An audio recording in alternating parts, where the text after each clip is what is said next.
कल भारत की अगर बैटिंग आती है पहले और रोहित शर्मा ने वो शुरुआती ओवर निकाल दिए शाहीन अफरीदी वाले, तो मुझे लगता है फिर रोहित शर्मा को रोक नहीं पाएंगे और विराट कोहली से वो वैसे ही इतना खौफ खाते हैं। शमी और बुमराह जिस तरीके की फॉर्म में है, पाकिस्तान को ज़्यादा डर तो बुमराह से लग रहा होगा, क्योंकि जिस तरीके के वो यॉर्कर मार रहे हैं, जो बॉलिंग वो कर रहे हैं, लग नहीं रहा कि बुमराह कहीं गए थे। केएल राहुल ने भी दिखा दिया दुनिया को भैया कि शादी के बाद लेडी लक चलता है। मजबूरी का नाम हसन अली है फिलहाल पाकिस्तान के लिए। पाकिस्तान जब भारत से हारता है तो वहाँ टीवी बहुत टूटते हैं, तो इस बार हम चाहते हैं टीवी ना टूटें, पाकिस्तान में दिल ही टूटें। नमस्कार, टाइम्स नाउ नवभारत डिजिटल देख रहे हैं आप। कुर्सी की पेटियां बांध लीजिए और जहां पे हैं वहां पे जम जाइए, क्योंकि भारत और पाकिस्तान यानी कि वर्ल्ड कप का सबसे सुपर हिट मुकाबला शुरू होने जा रहा है और इस मुकाबले को लेकर काफ़ी गहमा गहमी है। सबसे बड़ा सवाल तो यही है कि जब तक अंतिम 11 की घोषणा नहीं होती है तब तक ये सुगबुगाहट रहेगी कि शुभमन गिल खेल रहे हैं, नहीं खेल रहे हैं, ईशान किशन खेल रहे हैं।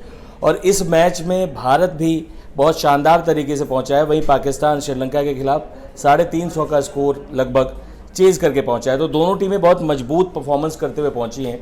इसी पर चर्चा करने के लिए हम आपके साथ जुड़ गए हैं। मुनीश जी हमारे साथ। सर, क्या लग रहा है मामला, क्योंकि ये मैच तो जो है हम कह रहे थे कि टीम इंडिया क्या शानदार खेल रही है, रोहित आ गए हैं फॉर्म में वगैरह वगैरह, लेकिन ये जो शफीक आया है लड़का, इन्होंने हटा दिया उसको और ये लग रहा है कि अचानक से पाकिस्तान की बैटिंग मजबूत हो गई। नहीं, उनके पास एक शफीक है, भारत के पास तो क्या कहने।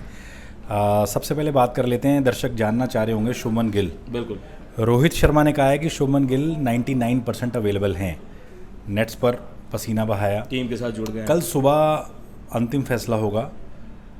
50-50 कह सकते हैं, लेकिन शुभमन गिल के आने से ये टीम अलग हो जाएगी।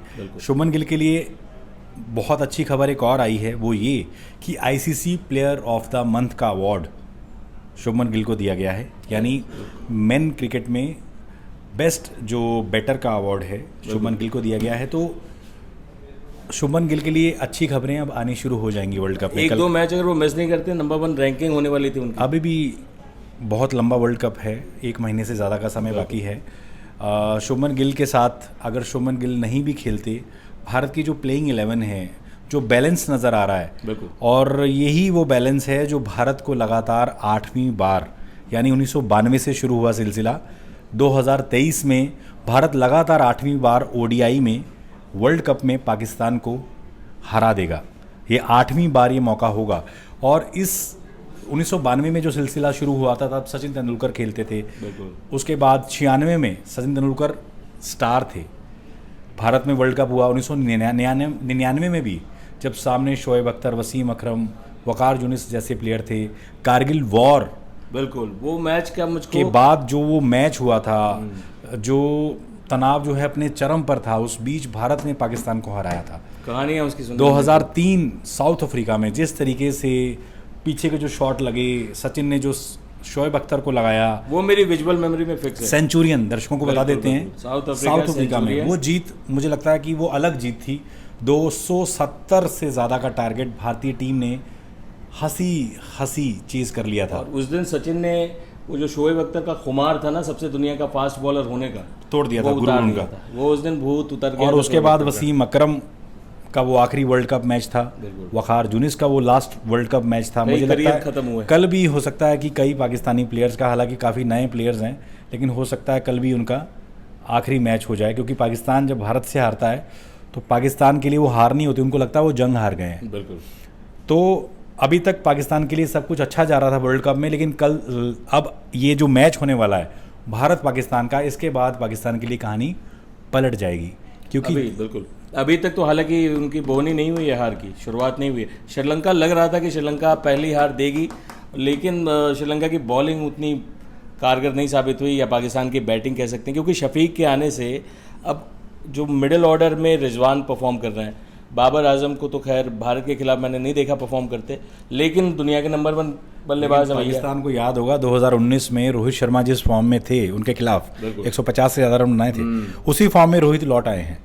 विराट कोहली से वो वैसे डरते हैं। रही सही बात, शुभमन गिल अगर खेल गए तो फिर तो क्या ही कहने। केएल राहुल, मैं चाहूँगा कि मैं पिछली भी इनिंग में विराट के 85, केएल राहुल के 90 समथिंग, 3 रन से शायद शतक चुके थे वो। चांसलेस इनिंग थी केएल राहुल की। KL Rahul Chanceless। देर आए दुरुस्त आए, कभी कुछ लोग कह रहे थे ये टीम में फिट नहीं हो रहे हैं, लेकिन एकाएक केएल राहुल के आने से जो मिडिल ऑर्डर है बिल्कुल। उसमें जो डेप्थ आई है, बड़े दिनों बाद लग रहा है कि एमएस धोनी, युवराज सिंह जब चले गए थे तो कॉन्फिडेंस नहीं आता था दुनिया को कि भाई कौन नीचे संभालेगा। बिल्कुल सही बात है। तो ऊपर युवराज से- का रिप्लेसमेंट अब जाके शायद केएल राहुल बन रहा है। हालांकि युवराज नंबर 4 खेलते थे, केएल राहुल अभी नीचे आ रहे हैं क्योंकि रोहित शर्मा, शुभमन गिल, ओपनिंग हो गई, 1 डाउन आपका विराट खेलते हैं, देन श्रेयस अय्यर को अभी मौका मिल रहा है। हो सकता है आने वाले वक्त में केएल राहुल आए उस पर, लेकिन नीचे जो मजबूती देनी होती है, जैसे 3 विकेट पिछली बार ऑस्ट्रेलिया के खिलाफ चले गए थे, केएल राहुल वहाँ काम आए, वो रोल उन्होंने धोनी वाला वहाँ निभाया। सीनियर प्लेयर हैं, वाइस कैप्टन हैं, जिस तरीके से खेल रहे हैं, मुझे लगता है कि केएल राहुल ने भी दिखा दिया है दुनिया को भैया कि शादी के बाद लेडी लक चलता है। राहुल नाम तो सुना ही होगा। और जैसे वो दौर होता था कि युवराज सिंह थे 2011 में, ऑलराउंड परफॉर्मेंस से मैच जिताया था। इस बार वैसा ऑलराउंडर, हालांकि अगर केएल राहुल कीपिंग भी कर रहे हैं, बैटिंग भी कर रहे हैं, तो ऑलराउंडर की श्रेणी में वो भी आ जाते हैं। हार्दिक पांड्या को ट्रम्प कार्ड कहा जा रहा है। जो रोल निभाया गया था, जैसे गौतम गंभीर थे ओपनिंग में और वीरेंद्र सहवाग थे, सचिन का आखिरी वर्ल्ड कप था। अगर हम 2011 से सिमिलैरिटी ड्रॉ करने की कोशिश करें करंट टीम में, क्योंकि कप्तान धोनी साहब नहीं है, लेकिन रोहित शर्मा आईपीएल के सबसे सफल कप्तान हैं, और अब जाके लग रहा है कि रोहित जो है वो बहुत कंफर्टेबल है पूरी टीम के साथ, पूरी टीम बहुत कंफर्टेबल है उनके साथ। ये अलग माहौल वाली कल भारत की अगर बैटिंग आती है पहले और रोहित शर्मा ने वो शुरुआती ओवर निकाल दिए शाहीन अफरीदी वाले, तो मुझे लगता है फिर रोहित शर्मा को रोक नहीं पाएंगे। और विराट कोहली से वो वैसे ही इतना खौफ खाते हैं, क्योंकि 2015 में विराट कोहली की वो सेंचुरी पाकिस्तानी भूले नहीं है जो हराया था, उसके बाद 19 में कसर रोहित शर्मा ने निकाल दी। कल के स्टार भी मुझे लगता है रोहित, विराट बहुत ज़्यादा डर रहे होंगे इनसे। शुभमन खेल गए तो शुभमन भी ऊपर में अच्छे से उनको बताएंगे कि शुभमन गिल क्या है। केएल राहुल तो हैं ही, लेकिन श्रेयस अय्यर स्पिनर्स को जिस तरीके से खेलते हैं, पाकिस्तान में माजरत हैं स्पिनर, अभी जो स्पिनर हैं उनके नवाज हैं और शादाब भी हैं। शादाब ये फिलहाल तो काफ़ी लंबे समय से बॉलिंग परफॉर्मेंस इनका बहुत ही ख़राब जा रहा है। उनके पाकिस्तान के खुद के एक्सपर्ट्स कह रहे हैं कि इनकी बॉल जो है वैसे नहीं पड़ रही जैसे पड़नी चाहिए। न्यूजीलैंड के स्पिनर इनसे बेहतर माने जा रहे हैं। शादाब बहुत ही काम से बॉलर लग रहे हैं, अभी तक लग नहीं रहा कि शादाब भारतीय पिचों पर ऐसा कुछ कमाल कर पाएंगे जो सकलैन, मुश्ताक अहमद जैसे जिस लेवल के स्पिनर्स उनके पास रहे हैं, सही बात है, उनके आसपास भी नहीं हैं ये लोग। लेकिन मुझे लग रहा है पाकिस्तान की जो ताकत है वो उनकी पेस बैटरी है।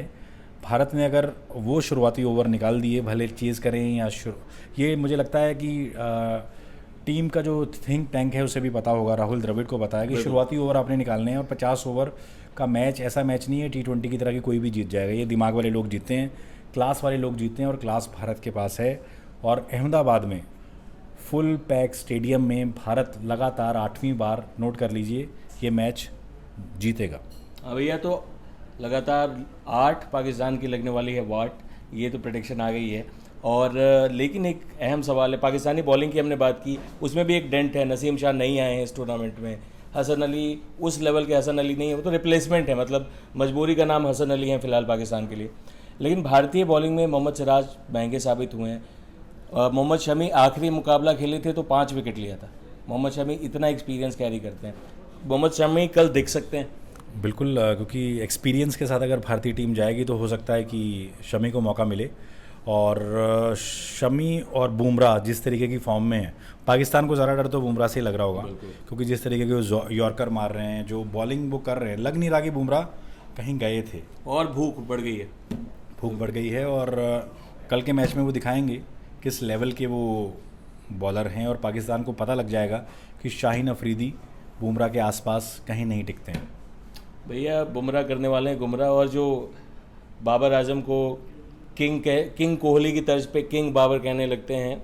कल बाबर और हालांकि बहुत दोस्ताना है, मतलब ये वो जो दौर था, हम भारत और पाकिस्तान मुकाबलों की जब बात करते हैं, एक जंग जैसी सिचुएशन होती है, दोनों टीमों के बीच भी वो तलखी मैदान पे दिखती थी। अब ये जो सोशल मीडिया के दौर के बाद ये जो दोस्तियां हैं कि मतलब विराट और गले मिलते हैं, सब कुछ है, मतलब अच्छी चीज़ है, लेकिन इससे वो जो इंटेंसिटी है पाकिस्तान और भारत के मुकाबले की, वो नहीं लगता थोड़ा डाइल्यूट होती है? वो रहेगी, और ज़्यादा प्रेशर इस समय पाकिस्तानी टीम पर होगा। एक तो वो नरेंद्र मोदी स्टेडियम अहमदाबाद में खेलेंगे, भारत के खिलाफ खेलेंगे। शुरुआती झटके अगर पाकिस्तान को लग गए, अगर बैटिंग करने पहले आए तो दबाव में पाकिस्तानी टीम रहेगी।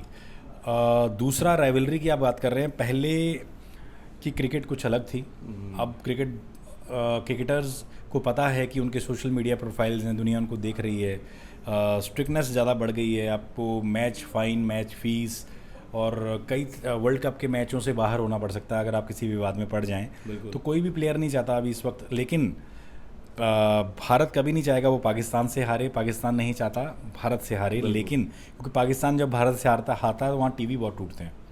तो इस बार हम चाहते हैं टीवी ना टूटें, पाकिस्तान में दिल ही टूटें, क्योंकि कल पाकिस्तान भारत से हारने वाला है। हम बार बार कह रहे हैं क्योंकि क्लास जो है वो भारत के पास है। मौका पाकिस्तान को लग जरूर रहा होगा कि भाई वो इस बार 7वां लगातार हार के 8वीं बार जीत जाएगा, लेकिन 8वीं बार कहते हैं इतिहास खुद को दोहराता है। कल भारत ये मैच जीतेगा और लगातार 8वीं बार इतिहास खुद को दोहराएगा। भैया तो ये simple and plain, no discussion further. Bharat और पाकिस्तान के मुकाबले में आप मीडिएटर हो नहीं सकते, आप बीच में नहीं हो सकते। आप या तो इस पार हैं या उस पार हैं, क्योंकि ये मुकाबला कम, जंग ज़्यादा है।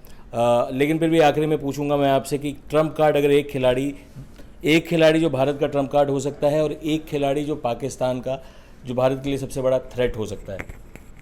पाकिस्तान की तरफ से तो बॉलर ही कोई थ्रेट हो सकता है। हालांकि भारतीय टीम बहुत तैयारी करके आएगी शाहीन अफरीदी के खिलाफ, क्योंकि जो लेफ्ट आर्म पेस है जो रोहित को दिक्कत करता है अंदर बाहर दोनों। तो शुरू में उनका जो रिकॉर्ड है विकेट्स लेने का, पहले 6-8 ओवर में जो वो विकेट लेता है, उससे अगर टीम ने पार पा लिया तो भारत को कोई टीम नहीं हरा सकती। भारत सिर्फ अपनी गलती से, कहते हैं ना, कुछ एक्स्ट्रा ऑर्डिनरी ओवर कॉन्फिडेंस ना हो।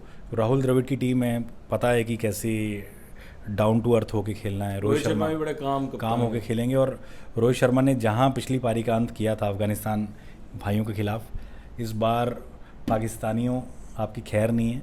लेकिन घबराना नहीं आपने बिल्कुल घबराना नहीं। कहते हैं इमरान खान ने पिछली बार कहा था कि टॉस जीतकर जो करना है वही करना है, लेकिन सरफराज ने टॉस जीतकर बैटिंग दे दी भारत को, घबरा गए और उबासियां लेते नजर आए थे। बाद में वो ट्रोल हुए। सरफराज ने बिरयानी खा ली थी। जलंधर की बात बाद में। सरफराज धोखा नहीं देगा, पाकिस्तानी कहते थे। हमने कई वीडियो उसके बाद बनाए थे, लेकिन सरफराज इस बार है नहीं। लेकिन इस बार इतिहास में मुझे लगता है बाबर को कल बहुत गालियां पड़ने वाली हैं। और बिरयानी से इस मैच का भी रिश्ता है। अभी हैदराबाद में रह के बहुत दिन तक आई है पाकिस्तानी टीम। भारतीय टीम ने बहुत खिदमत की है, जैसे बकरे को वो किया जाता है, खूब भारत में उनकी खिदमत हुई है। लेकिन अब ना लगान वसूलने का वक्त आ गया है। वो कहावत भी है ना, बकरे की अम्मा कब तक खैर बनाएगी। तो ओखली में सर डाल ही दिया है, मूसल से क्या डरना।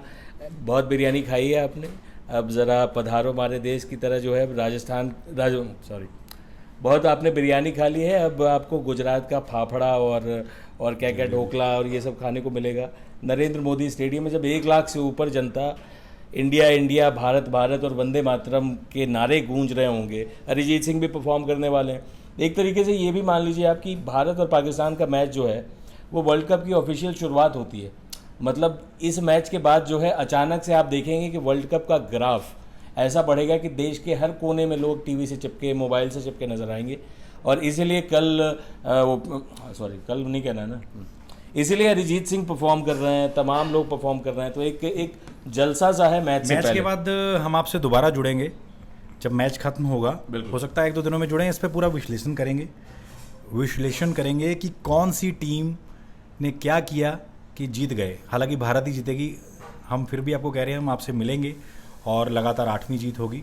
तब तक जुड़े रहिए टाइम्स नाउ नवभारत डिजिटल के साथ। बिल्कुल, बहुत बहुत धन्यवाद। फिर दोबारा मिलते हैं आपसे। भारत जिंदाबाद।